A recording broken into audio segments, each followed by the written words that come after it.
Chapter number 16 में हम जो है फूड प्रिजर्वेशन की बात कर रहे थे। सबसे पहले जो है फूड जो है किसके कांटेक्ट में, एयर और ऑक्सीजन की कांटेक्ट में आने से किस तरह का रिएक्शन शो करता है या किस तरह के उसमें चीज़ें, उसका टेक्सटाइल या उसके जो कलर है चेंजेस होते हैं, उस बारे में हम देख रहे थे। तो ये चीज़ जो है आपको एग्जाम्पल यहाँ पर बनाना एप्पल या वेजिटेबल और पोटैटो में देख सकते हैं। और उसका पीएच जो है केमिकली उसमें होगा क्या, उसका पीएच का जो कंटेंट है या पीएच की जो वैल्यू है वो चेंज हो जाएगी। देन पॉलीफिनॉल्स रिलीज होंगे और ऑक्सीजन में ऑक्सीडाइजेशन होगा और एंजाइम का एक्शन होगा और ये क्या कौन सा प्रोडक्ट बनाएंगे, क्यूनॉन्स बनाएंगे। तो सबसे पहली चीज़ पीएच का वैल्यू चेंज होगा, दूसरा पॉलीफिनॉल्स रिलीज होंगे, देन थर्ड ऑक्सीडाइजेशन होगा एंड कौन सा प्रोडक्ट बनाएंगे, क्यूनॉन्स। तो यहाँ पे क्यूनॉन्स की एक स्ट्रक्चर होगी जो आपकी बुक में दे के रखी है। ये है पॉलीफिनॉल प्रोडक्ट से कैसे क्यूनॉन बन रहा है। क्यूनॉन में बेंजीन रिंग में दो ऑक्सीजन अटैच है जिसमें से तीन कोवेलेंट बॉन्ड हटके वो दो कोवेलेंट बॉन्ड हो गए और दो ऑक्सीजन अटैच हो गए हैं। तो ये क्यूनॉन का स्ट्रक्चर है। देन ब्राउन कलर जो बनता है उसे क्या कहते हैं, कौन सा केमिकल होता है, वो होता है टैनिन। तो ये जो है ये रिएक्शन जो है बहुत ही स्लो होता है और इसको रिड्यूसिंग एजेंट जो है सल्फर डाइऑक्साइड, एस्कॉर्बिक एसिड और any change of pH by adding edible acid such as lemon juice और विनेगर। इसको स्लो डाउन किया जा सकता है किस तरह से, सल्फर डाइऑक्साइड को ऐड करके या एस्कॉर्बिक विटामिन सी को ऐड करके या पीएच जो भी है एडिबल एसिड और लेमन जूस। ये जैसे आप अचार रखते हो ना, वहाँ पे विनेगर को आप जब ऐड करते हो तो बहुत लंबे टाइम तक अचार जो है प्रिजर्व रहता है। तो ऐसे कुछ रिएजेंट होते हैं जिनको आप यूज़ कर सकते हो फॉर प्रिजर्वेशन ऑफ फूड के लिए। अब आता है सेकेंड नंबर पे rancidity of oil and fat. Rancidity का मतलब होता है किसी भी चीज़ का सड़ना। जो भी फूड प्रोडक्ट होते हैं वो जब उनकी कैसे पता चलता है, उनकी स्मेल से और टेक्सचर से पता चलता है कि वो जो है बहुत लॉन्ग टाइम से फूड को सही तरीके से प्रिजर्व नहीं किया गया है, इसीलिए वो इस कंडीशन में आ गए हैं। ठीक है, यानी कि वो सड़ गए हैं एंड देन डैमेज हो गया है उनका जो भी टेक्सचर या स्मेल है। On keeping for long time, oil and fat develop unpleasant or rancid smell and disagreeable chain taste. Fats are triester of fatty acid. तो फैट क्या है, chemically triester of fatty acid है, glycerol propane one two triol जिसको कहा जाता है। And जब rancidity की प्रोसेस होती है तो उसमें क्या होता है, हाइड्रोलाइसिस का रिएक्शन के थ्रू वाटर वाटर रिलीज होता है और जो दूसरे प्रोडक्ट बनते हैं ग्लिसरॉल और फ्री फैटी एसिड, उसमें आपको ये तो केमिकल प्रोसेस है। अगर आप देखा जाए तो ट्राइग्लिसराइड जो फैट का जो भी कॉमन स्ट्रक्चर है उसका ट्राइग्लिसराइड उसको कहा जाता है, जिसमें 3 कार्बन होते हैं और इन कार्बन में क्या है, COOR जो है फंक्शनल ग्रुप अटैच होता है और ये तीनों अटैच होते हैं, तीनों इस कार्बन के साथ, इनके मेन स्ट्रक्चर पेरेंट ब्रांच के साथ। एंड इसमें 3 हाइड्रोलाइसिस जो है वाटर मॉलिक्यूल जो है जब ऐड किया जाता है तो ग्लिसरॉल जैसे रिएक्शन होते हैं। फ्री फैटी एसिड, एक फ्री फैटी एसिड जो है इसमें निकलता है, मैंने रिलीज होता है एज ए बाई प्रोडक्ट, और ग्लिसरॉल भी एक प्रोडक्ट फॉर्म होता है। देन हाइड्रोलाइसिस फैट अगर rapidly in the presence of certain micro organism. और ये क्यों होता है, क्योंकि माइक्रो ऑर्गेनिज्म की प्रेजेंस में होता है। एंजाइम कैटेलाइज्ड रिएक्शन है। Rancidity of milk and butter due to release of 4, 6 and 8 carbon fatty acid. तो रैंसिडिटी अगर मिल्क या बटर में हो जाए तो उसका क्या, उसमें केमिकली एक्चुअली होता क्या है, 4, 6 और 8 चेन वाले जो कार्बन मॉलिक्यूल है या हाइड्रोकार्बन वाले कंपोजिशन वाले कंपाउंड्स है वो रिलीज होते हैं। और इनमें जनरली होता क्या है, हाइड्रोलाइसिस होती है, राइट। चॉकलेट जो है उसमें कभी कभी आपने ऑयली या फैटी फ्लेवर देखा होगा। क्यों होता है ये, क्योंकि पाल्मेटिक और stearic oleic acid on hydrolysis में रिलीज होते हैं। पाल्मेटिक स्टीरिक एसिड ये भी फैटी एसिड्स होते हैं। Lauric acid on hydrolysis give soapy flavour to coconut oil. Coconut oil में आपने कुछ स्मेल जैसा देखा होगा, वो उसमें कौन सा एसिड निकलता है, लॉरिक एसिड, ठीक है, हाइड्रोलाइसिस से। देन रैंसिडिटी में क्या बोला गया है कि उसमें जो रैंसिडिटी ऑयल जो है वो ऑक्सीडेशन होता है मॉलिक्यूलर ऑक्सीजन की वजह से। एयर के कांटेक्ट में आने से जब ऑक्सीडेशन हो जाएगा, ऑक्सीडेशन की प्रोसेस भी उसमें कंटिन्यू होती रहती है।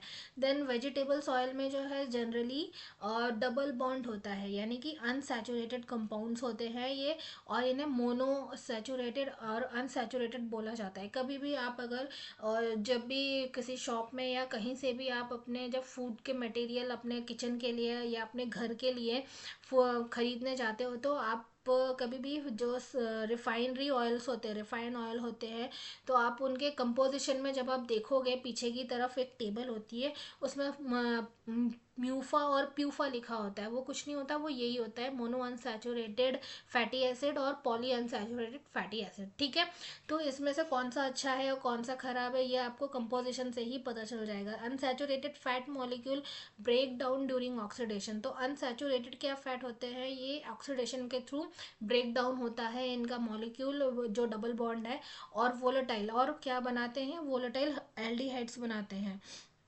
कार्बोक्सिलिक एसिड और कार्बोक्सिलिक एसिड। एंड देन जो कि एक रैंसिड टेस्ट देते हैं, और इसी को कहते हैं ऑक्सीडेटिव रैंसिडिटी, क्योंकि ये ऑक्सीजन की प्रेजेंस में हुआ है। और ये किस तरह से इनको रैंसिडिटी जो है ऑयल में, ये जो फैटी जो ट्राइग्लिसराइड में हो रहा है, इसको कौन सा रिएक्शन बोलेंगे, फ्री रेडिकल रिएक्शन। ठीक है, क्वेश्चन में आपसे, आपके जो टेक्स्ट बुक में क्वेश्चन है उसमें एक क्वेश्चन भी है जिसमें पूछा गया है कि अगर रैंसिडिटी ऑफ फैट होता है तो कौन सा रिएक्शन उसके लिए रिस्पॉन्सिबल है, तो उसका आंसर है फ्री रेडिकल रिएक्शन। ठीक है, और ये किससे होता है, इनिशिएटेड होता है ये फोटो ऑक्सीडेशन से, right, catalyse bye either enzyme और metal ions.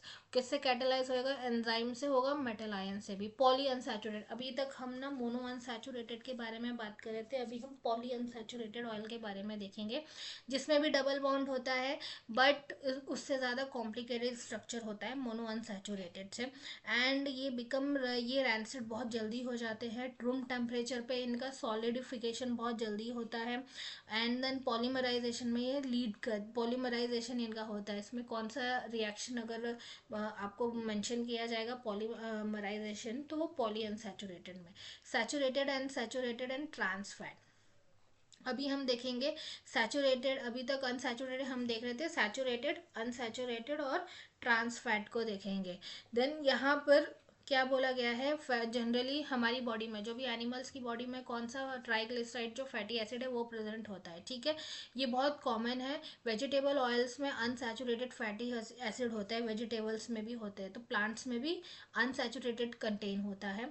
Then long chain tetrahedral carbon atom in saturated fatty acid, तो सैचुरेटेड में ऑब्वियसली लॉन्ग चेन कंटेन होगा। देन इससे वेंडर वॉल की फोर्स होती है, केमिकली देखा जाए तो वेंडर वॉल्स फोर्स होते हैं। वेंडर वॉल फोर्स जो है आपस में मॉलिक्यूल में बहुत स्ट्रांग नहीं होते हैं, बट एक दूसरे को हल्का सा वो इंटरेक्ट करके रखते हैं। ठीक है, ताकि उनका जो एक पर्टिकुलर स्ट्रक्चर है वो फॉर्म हो, पर्टिकुलर टेम्परेचर पे वो फॉर्म होके रखे खुद को स्टेबलाइज करने के लिए। ठीक है, तो सैचुरेटेड जो है वो रूम टेम्परेचर पे ये भी सॉलिडिफाई हो जाते हैं। ठीक है, और सॉलिडिफाई हो जाते हैं, और इनका जो केमिकल कंपोजिशन का स्ट्रक्चर है, इनमें डबल बॉन्ड के साथ लंबे लंबे बहुत किंग्स स्ट्रक्चर होते हैं। किंग्स स्ट्रक्चर का मतलब होता है ट्राइंगल जैसे स्ट्रक्चर बनाते हैं। ट्राइग्लिसराइड तो होता ही है common as a parent chain, but उसके साथ साथ वो बहुत लंबे लंबे जो कार्बन चेन होते हैं वो बहुत ज़्यादा होता है, तो उसको क्या है, एक पर्टिकुलर स्ट्रक्चर में रिप्रेजेंट करने के लिए बहुत लंबे लंबे स्ट्रक्चर नहीं लिख सकते, तो उसे रिप्रेजेंट करने के लिए किंक वाले स्ट्रक्चर बना की तरह शो किया जाता है चेन स्ट्रक्चर में। ठीक है, और इनमें वेंडर वॉल जो है बहुत वीक होता है, इनका जो मेल्टिंग पॉइंट्स जो है वो बहुत लो होता है। Then natural fat are mixture of triglycerides, तो नेचुरल फैट्स जो है ट्राइग्लिसराइड्स हर फैट में आपको मिल जाएगा। Then do not have sharp melting points, इनके जो है नेचुरल फैट्स के जो है शार्प मेल्टिंग पॉइंट नहीं होते, बट अनसैचुरेटेड के क्या है, लो मेल्टिंग पॉइंट्स होते हैं। And melt over range of temperature, और कुछ कुछ फैट जो है रूम टेम्परेचर पे ही मेल्ट हो जाते हैं, तो उनमें से एक नेचुरल फैट भी है। एंड डबल बॉन्ड जो है ये ज्योमेट्रिकल, और ये जो है सिस और ट्रांसफॉर्म के में भी आइसोमर शो करते हैं। ट्रेसिस कौन से आइसोमर होते हैं जिनका जो अल्काइल ग्रुप होता है एक साइड अरेंज होता है, और जो ट्रांस होता है वो अल्टरनेट साइड में अरेंज होता है। देन लिपोप्रोटीन, लिपोप्रोटीन क्या है हमारी बॉडी में, ये जो जनरली एनिमल की बॉडी में है लिपोप्रोटीन का कंपोजिशन होता है। और ये है transport of cholesterol, excessive low density protein. Low density protein LDL, बहुत तरह के जो लिपोप्रोटीन्स होते हैं उनमें से एक कैटेगराइज फॉर्म है लिपो लो डेंसिटी लिपोप्रोटीन। और ये किस तरह के हमारी बॉडी में ये माने प्रोसेस करता है cholesterol in blood vessels, deposition of cholesterol blood vessel, जिसकी वजह से क्या है हार्ट वैस्कुलर डिजीज के लिए ये रेस्पॉन्सिबल होता है, क्योंकि कोलेस्ट्रॉल जो है हमारी ब्लड वेसल्स में डिपॉजिट होके उसका जो है ब्लड सर्कुलेशन का जो रास्ता है वो ब्लॉक कर देता है। ठीक है, तो यहाँ पर कुछ एविडेंसेस है। Eating large amount of saturated, बहुत ज़्यादा फैट भी नहीं खाना चाहिए, एक पर्टिकुलर लेवल होता है। या फिर बैलेंस डाइट क्यों बनाई जाती है, इसलिए बनाई जाती है ताकि आपके कुछ डिजीज़ से होने से प्रिकॉशन लेने के लिए बहुत इंपॉर्टेंट रोल प्ले होता है उनका। देन यहाँ पर जो है सिस फैट जो है ये इस तरह के डिपॉजिट कॉज नहीं करते, and decrease chance of developing coronary heart disease. तो सिस फैट जो होते हैं, जो कि जिनका सिस वाला स्ट्रक्चर होता है, वो फैट जो है इस तरह के डिजीज को रोकने में बहुत हेल्पफुल होते हैं। नाउ यहाँ पर सैचुरेटेड फैट मॉलिक्यूल जो है उसका स्ट्रक्चर है, और अनसैचुरेटेड फैट मॉलिक्यूल है। तो दोनों में डिफरेंस क्या है, सैचुरेटेड में सिंगल बॉन्डेड है सब, और जो अनसैचुरेटेड है उसमें आपको कहीं ना कहीं डबल बॉन्ड मिल जाएगा, जैसे यहाँ पर आपको दिखने को मिल रहा है। ठीक है, देन यहाँ पर कुछ मेनली सैचुरेटेड फैट है, जिसमें कोकोनट फैट ऑयल है, बटर फैट है, एंड देन वनस्पति घी है। ठीक है, और ये सॉलिड फॉर्म में होते हैं। देन मोनो अनसैचुरेटेड फैट, ये है olive oil, peanut oil and canola oil, ये लिक्विड फॉर्म में होते हैं। अनसैचुरेटेड जो है ये भी लिक्विड फॉर्म में होंगे, कोई सिर्फ एक ही है सैचुरेटेड फैटी एसिड्स जो होते हैं वही सिर्फ रूम टेम्परेचर पे सॉलिडिफाई होते हैं। आई थिंक मैंने जब एक्सप्लेनेशन दिया तो पॉली अनसैचुरेट को मैंने बोला था कि वो सॉलिडिफिकेशन उनका रूम टेम्परेचर में होता है, तो वो यहाँ पर नहीं है ऐसा, सिर्फ सैचुरेटेड फैट सॉलिडिफाई होता है। बाकी जो दोनों तरह के जो फैट होते हैं वो रूम टेम्परेचर पे लिक्विड रहते हैं। ठीक है, तो इस चीज़ का ध्यान रखिएगा। और पॉली अनसैचुरेटेड को अगर सॉलिडिफाई करना भी है तो पर्टिकुलर सिचुएशन में होते हैं, इन जनरल क्या है और बेसिकली सैचुरेटेड फैट ही सॉलिड होते हैं। देन ओमेगा थ्री जो है एक दूसरे तरीके का फैट होते हैं, कैटेगरी अनसैचुरेटेड फैट को कैटेगराइज किया गया है, जिसमें ओमेगा 3 और ओमेगा 6 होते हैं फैटी एसिड। और ये जो नाम है इनके पोजीशन, ओमेगा 3 और इनके जो डबल बॉन्ड इनकी पोजीशन होती है उसको डिनोट करता है। और थर्ड और सिक्स पोजीशन पे जैसे कि लिनोलोइक एसिड का यहाँ पर थर्ड पोजीशन पे आपको डबल बॉन्ड दिख रहा है, तो इसीलिए इसको क्या है ओमेगा 3 बोला गया है। ये हाई डेंसिटी लिपोप्रोटीन है जो कि गुड कोलेस्ट्रॉल है हमारी बॉडी के लिए। जो एलडीएल है वो उतना अच्छा नहीं है, अच्छा वाला कौन सा है लिपोप्रोटीन, एचडीएल है जो हाई डेंसिटी लिपोप्रोटीन है। Risk high blood pressure fat are consider to have high risk blood pressure and omega 6 वाला जो है इसकी जो एक हार्मफुल इसका रिस्क वाला जो भी कंटेंट है वो क्या है, ये ब्लड प्रेशर को हाई कर देता है। ठीक है, तो यहाँ पर कंफ्यूज मत होना ओमेगा 3 और ओमेगा 6 के साथ। ओमेगा 3 जो है वो एचडीएल में आएगा, वो गुड कोलेस्ट्रॉल है, बट ओमेगा 6 जो है high risk of blood pressure है। देन यहाँ पे कौन सी चीज़ कौन से सोर्सेज है जो इसके लिए रिस्पॉन्सिबल है हाई ब्लड प्रेशर के लिए, वॉलनट, फ्लैक्सीड और chia seed, soybean, cod liver oil rich source of omega 3 fatty acid. ठीक है, तो हर चीज़ को बैलेंस के थ्रू खाना चाहिए। अगर आप जहाँ भी डिसबैलेंस इन फैटी एसिड का हुआ वो प्रॉब्लम करेगा। एक टाइम तक आप बादाम भी और आपके जो कैश्यू कर्नल्स होते हैं ड्राई फ्रूट्स वो आप खा सकते हो, अगर वो किसी लेवल से ऊपर गया तो आपकी बॉडी के लिए वो हमेशा हार्मफुल इफेक्टिव प्रोड्यूस करेंगे।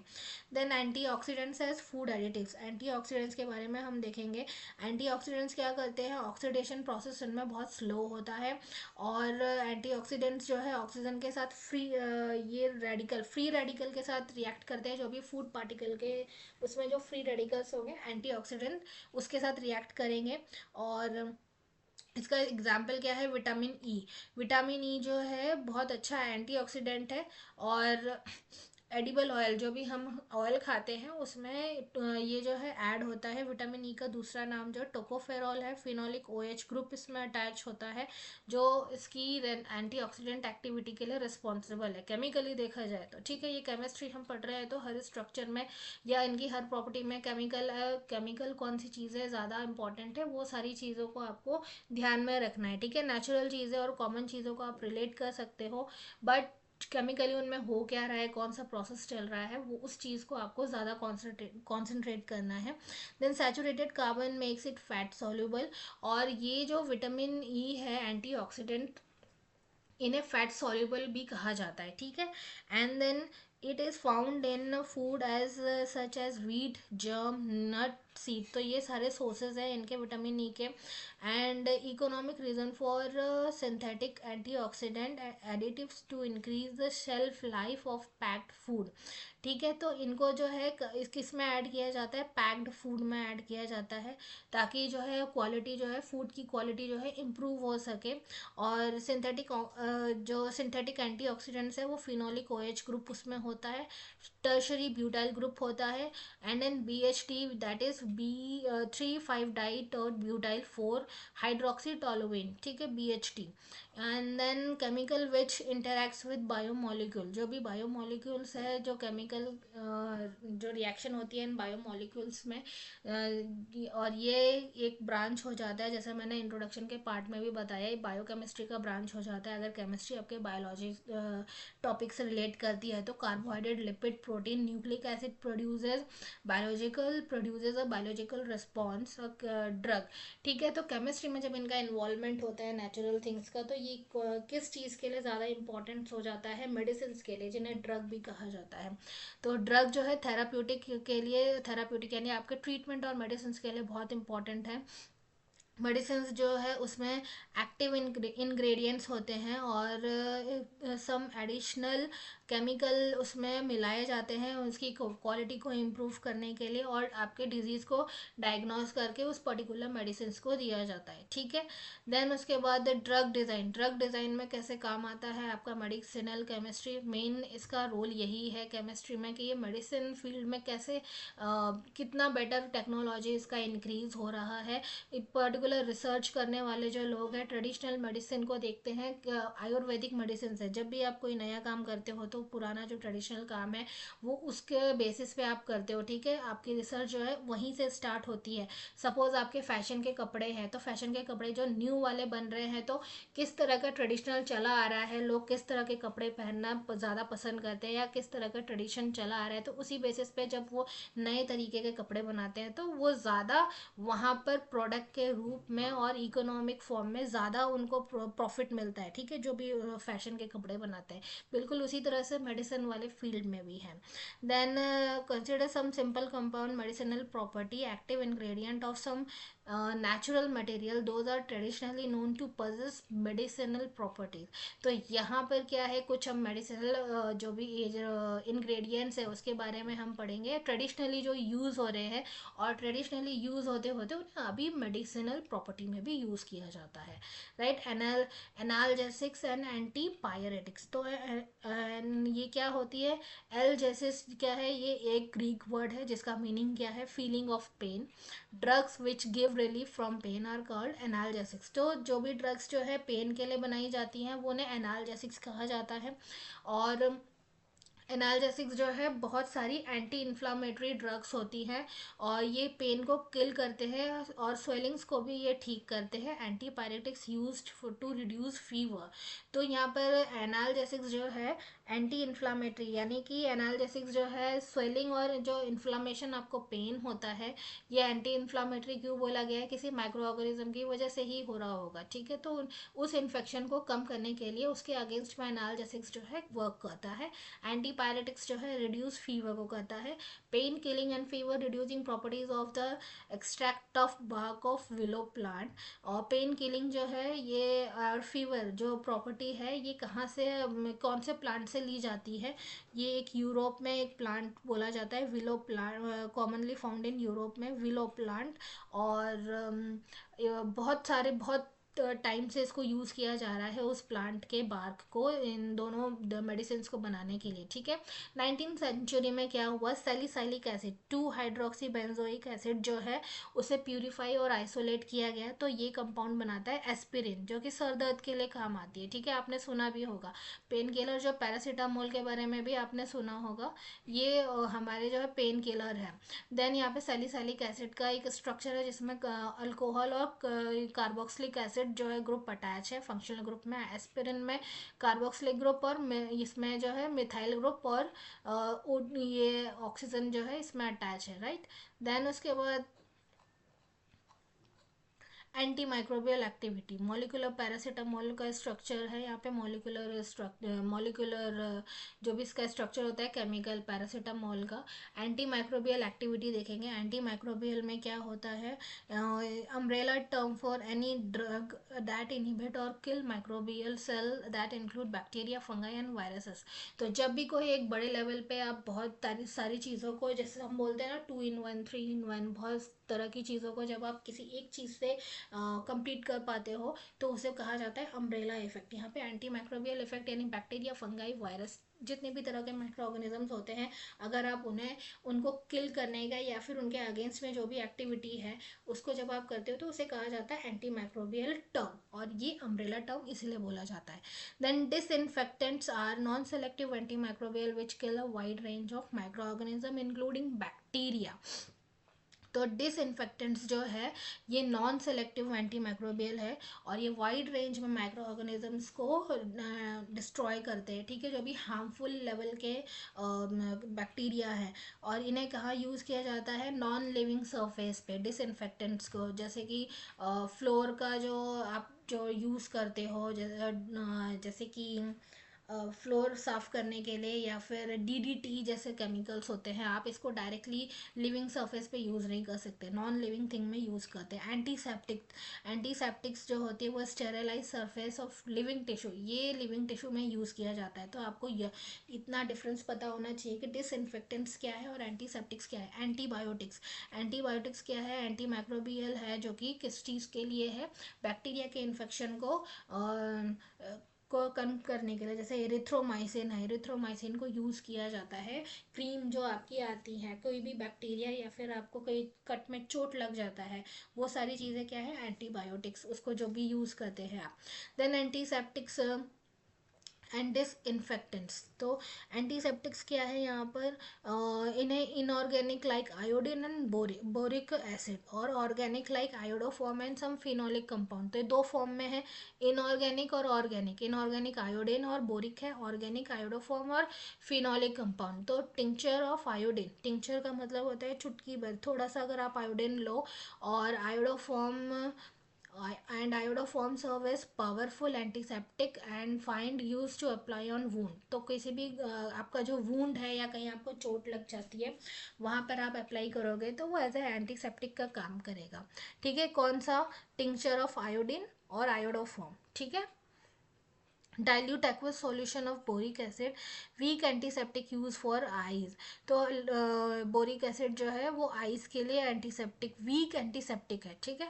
एंड देन फिनॉल जो ग्रुप के एंटीसेप्टिक्स होते हैं वो एंड डिसइंफेक्टेंट्स, इसको भी यूज़ किया जाता है।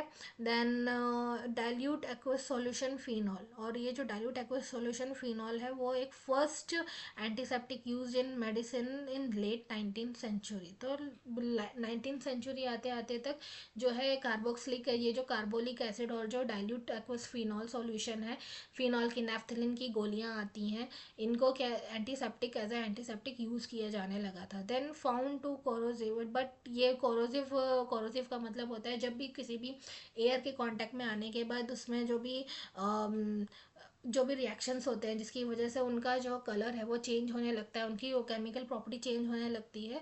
तो इस वजह से क्या है वो उसमें देखा गया है, ऐसी चीज़ें जो है उसमें देखी गई नेफ्थलीन में या फिर फिनोलिक कंपाउंड में, जो कि बहुत ही थोड़ा सा हार्मफुल या फिर थोड़ा एडवर्स इफेक्ट उसमें प्रोड्यूस कर रही थी। ठीक है, many chloro derivative of phenol have been realise more potent antiseptic phenol itself. तो फिनोलिक कंपाउंड में एंटीसेप्टिक क्वालिटीज़ को देखा गया था, एंड इसको बहुत ही लो कंसनट्रेशन में यूज़ करते थे क्योंकि ज़्यादा में यूज़ करने से कोरोसिव इफेक्ट दिखने लगता था। एंड टीसीपी ट्राई क्लोरोफिनॉल और क्लोरोफिनॉल जो है फिनॉल्स के डेरिवेटिव है, यानी कि उसी के प्रोडक्ट है, उसी से बनते हैं। और other ingredients of Dettol, Dettol भी आप एज ए एग्जांपल ले सकते हो, isopropyl alcohol, pine oil, castor oil, soap, caramel and water, थार्मोल, ऑप्टेन। ठीक है, यहाँ पे ये सारे जो है केमिकल हमने जितने भी अभी नाम पढ़े हैं उनके स्ट्रक्चर हैं। एंटीबायोटिक्स, एंटीबायोटिक्स क्या होते हैं? एंटीबायोटिक्स जो है एक सिंथेटिक फॉर्म होते हैं जो कि माइक्रो ऑर्गेनिज्म से बनते हैं। माइक्रो ऑर्गेनिज्म से लैब के थ्रू कैसे बनते हैं ये इस अगर यहाँ पर जो है एक बैक्टीरियोलॉजिस्ट के बारे में बताया गया, पॉल अर्लिश। और यहाँ पर एक एग्जांपल दिया गया है आर्सेनिक कंपाउंड, जो कि बहुत ही पॉइजनस है ह्यूमन सिंस लॉन्ग। आर्सेनिक जो है कंपाउंड है, कुछ कुछ एंटीबायोटिक बहुत हार्मफुल इफेक्ट प्रोड्यूस करते हैं।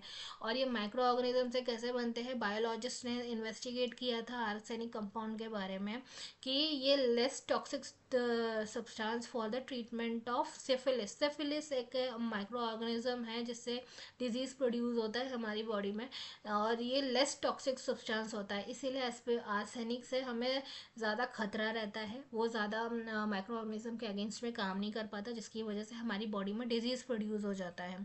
तो इफेक्टिव ट्रीटमेंट ऑफ सिफिलिस का इसने सबसे पहला जो भी सिंथेटिक एंटीबायोटिक बनाया था उसके अगेंस्ट में, उसका नाम था सालवारसन, एंड उसके लिए इन्हें नोबेल प्राइज़ मिला था। ये उनकी हिस्ट्री है, जो भी उन्होंने सक्सेसफुल काम किया था इस फील्ड में। एंड दिस गेव, और जब इन्होंने इस तरह का काम कर लिया आर्सेनिक की दवाई, आर्सेनिक के अगेंस्ट में जो सिफिलिस का अटैक जो एक्शन हो रहा था साल्वर्सन की दवाई बनाने के बाद, तो फर्दर उनके बेसिस पे जो भी इन्होंने बनाया उस प्रोसेस को फॉलो करते हुए दूसरे साइंटिस्टों ने जब रिसर्च की तो उन्होंने दूसरे दूसरे इफेक्टिव जो एंटीबायोटिक्स है वो बनाए थे।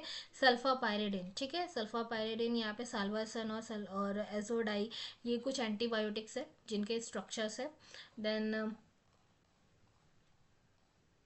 क्लोरम फेनिकॉल, पेनिसिलिन, ये बहुत कॉमन नेम आपने दवाइयों के नाम सुने होंगे, तो ये आपको स्ट्रक्चर आपको पता होने चाहिए। Then antibiotics can be three types, यहाँ पे तीन तरह के एंटीबायोटिक्स है, okay, broad spectrum, narrow spectrum और लिमिटेड स्पेक्ट्रम। ठीक है, तो ब्रॉड स्पेक्ट्रम में सबसे ज़्यादा बैक्टीरिया के अगेंस्ट में वो एक्टिव होते हैं, नैरो में थोड़े उसके कंपैरिजन में थोड़ा से कम, लिमिटेड में उससे कम। ठीक है, डिसएडवांटेज, डिसएडवांटेज जो है ब्रॉड स्पेक्ट्रम का क्या होता है, अगर आप एंटीबायोटिक ज़्यादा लेते हो तो बोलते हैं ना ज़्यादा दवाई खाने से भी हमारी बॉडी के लिए ज़्यादा अच्छा नहीं होता। वो हमारे किस चीज़ में उसको अफेक्ट डालता है, एलिमेंट्री कैनाल में, एलिमेंट्री कैनाल में यानी डाइजेस्टिव सिस्टम में, जो हमारी फूड पाइप होती है उसे एलिमेंट्री कैनाल कहा जाता है, वहाँ इसका जो इफेक्ट है वो एडवर्स हो जाता है।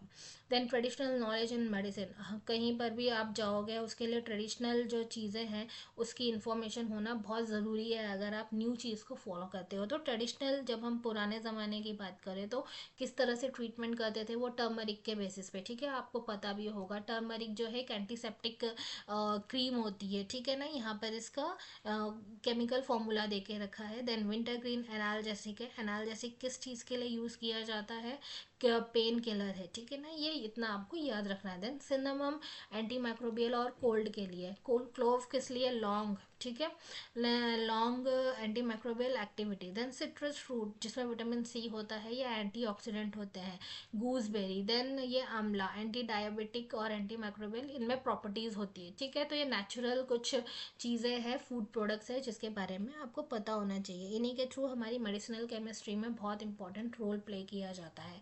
देन क्लींसिंग एजेंट यानी कि जो कि रिमूव करते हैं हमारे कपड़ों से स्टेन को या डर्ट पार्टिकल्स को। तो यहाँ पे सिंथेटिकली इसे कैसे बनाया जाता है, सोप और सिंथेटिक डिटर्जेंट्स को, सोप को कैसे बनाया जाता है, सो इसमें क्या इंक्लूड होता है केमिकली, सोडियम पोटेशियम सॉल्ट, ठीक है, long chain of fatty acid, इसमें भी फैटी एसिड इंक्लूड होता है सोप में।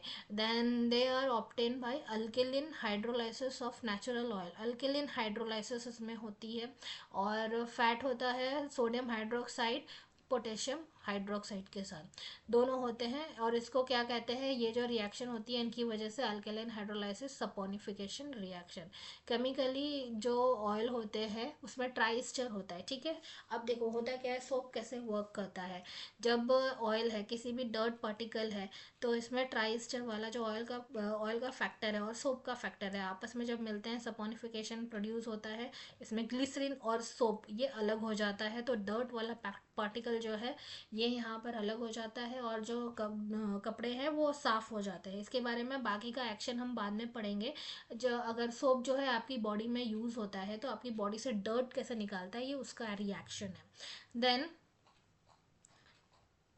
सिंथेटिक डिटर्जेंट में क्या होता है, जो क्लींसिंग एजेंट होते हैं वो यूज़ होते हैं हार्ड वाटर में, ठीक है, ये हार्ड वाटर में यूज़ होते हैं।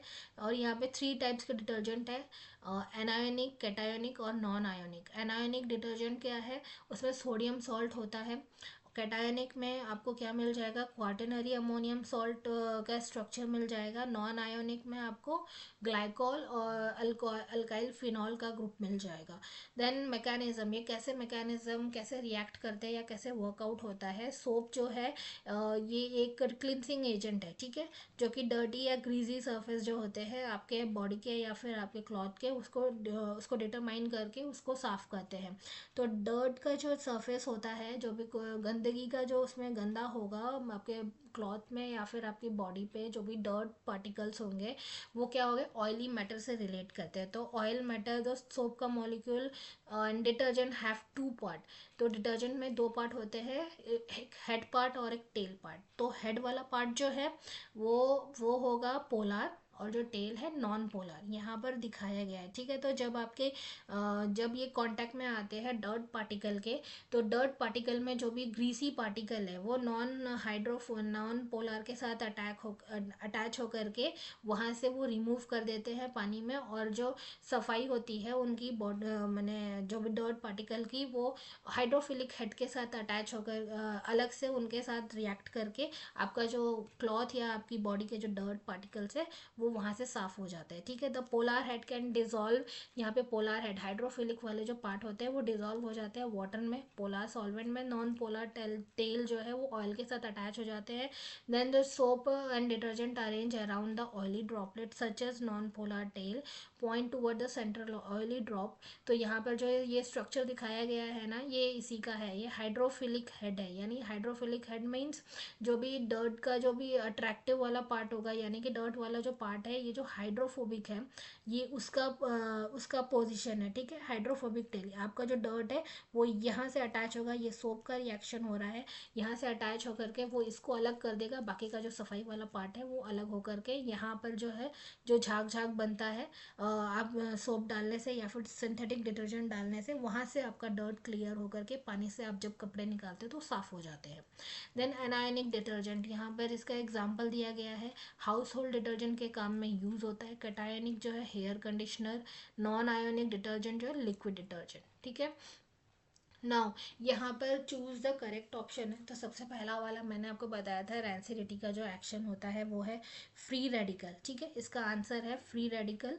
एंड दूसरा क्वेश्चन क्या है, सपोनिफिकेशन में कौन सा कैरिड आउट हो रहा है, तो यहाँ पर जो भी है ये अल्कलाइन हाइड्रोलाइसिस है। देन तीसरा क्वेश्चन है आपका एस्पिरिन केमिकली नेम है इसका क्या है, एसिटाइल सैलिसाइलिक एसिड, ठीक है, एस्पिरिन को एसिटाइल सैलिसाइलिक एसिड कहा जाता है। Then find odd one out, इसका क्या आंसर होगा, अगर आप इसमें देखें फाइंड ऑड वन आउट में, तो डिटॉल है, क्लोरो ऑक्सीलिनॉल है, पैरासीटामॉल, ट्राइक्लोरोफिनॉल, तो क्या है इसमें, कौन सी चीज़ ऑड है, ये सारी चीज़ जो है एंटीसेप्टिक है। ये जो पैरासीटामोल है ये एंटीबायोटिक दवाई है पैरासीटामोल, ठीक है। Then arsenic based antibiotic is salvarsan, ठीक है। आर्सेनिक को किसने, अभी अभी हमने पढ़ा कि वो पॉल, जो अर्लिश पॉल है, उन्होंने डिस्कवर किया था आर्सेनिक जो एंटीबायोटिक है, salvarsan. Then the chemical use to slow down the browning action of cut fruit, कौन सा केमिकल होता है, कौन से रिएजेंट को हम यूज कर सकते हैं, सल्फर डाइऑक्साइड को, ठीक है। Then the chemical is responsible for rancid flavour of fat, कौन सा होता है, जो भी फैट है, ब्यूट्रिक एसिड, यहाँ पर ब्यूट्रिक एसिड आएगा, ठीक है। देन उसके बाद health benefit are obtain by, health benefit किससे हमें मिलता है, मोनो अनसैचुरेटेड फैट से, ठीक है। obtained by the consumption of mono unsaturated fat. Then cooking, यहाँ पर जो है कुछ स्टेटमेंट्स दिया है, एक्सप्लेन द फॉलोइंग, क्यों कुक करने से फूड, मैंने उसमें जो एंजाइम रिलीज होते हैं उसकी वजह से, ठीक है। तो ये सारे जो क्वेश्चंस है, ये इसके एक्सप्लेनेशन आपको बहुत इजीली मिल जाएगा। देन यहाँ पर ये क्या है, ये क्वेश्चन क्या है, आइडेंटिफाई द फंक्शनल ग्रुप, यहाँ पे फंक्शनल ग्रुप आपको आइडेंटिफाई करना है, तो ये तो बहुत इजी है। ये आपको मेंशन करना है, जैसे सल्फानिलामाइड है तो इसमें अमाइड ग्रुप यहाँ पे आपको दिख रहा है, और सल्फन अमाइड ग्रुप, ठीक है। ग्लिसरीन में अल्कोहल ग्रुप, ठीक है, 3 अल्कोहल ग्रुप। एंड देन यहाँ पर राइस फ्लोर, कुक्ड फ्लोर, इसके बारे में दो दो डिफरेंसेस लिखने हैं, सोप है, डिसइंफेक्टेंट एंड एंटीसेप्टिक, ठीक है। डिसइंफेक्टेंट क्या होते हैं, एंटीसेप्टिक क्या होते हैं, दोनों के अलग अलग आपको उसमें डिफरेंसेस पता होनी चाहिए। देन